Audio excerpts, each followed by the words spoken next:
Une autre erreur que je vois, c'est un problème de communication, de langage inadapté. Donc on parle aux toutes les parties prenantes comme si on parlait à des QA. Dans leur métier, c'est de faire de la QA, du test, toute la journée.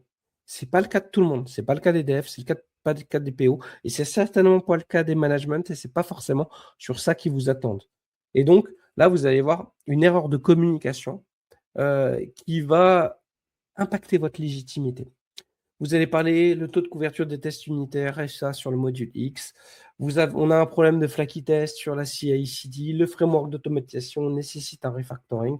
Donc, vous dites des choses, vous parlez de problèmes, mais ce que votre management, notamment, va voir, c'est qu'on ne parle pas.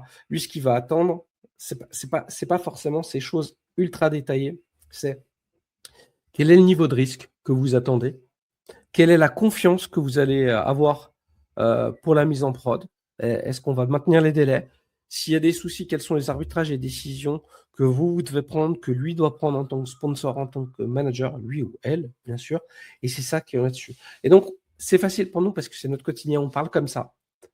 Mais eux, ils parlent forcément business, ils parlent d'autres KPI, et donc il faut les comprendre, il faut les maîtriser. Et souvent, on n'a pas encore fait cet effort-là parce qu'on n'a pas compris et qu'il fallait adapter notre langage et notre façon de communiquer aux toutes les différentes parties prenantes. Donc en gros, toi tu parles technique, tu sors d'une réunion, tu penses que tu as été clair, mais eux ils n'ont rien compris et tout ce qu'ils attendaient c'était des décisions, de la gestion du risque.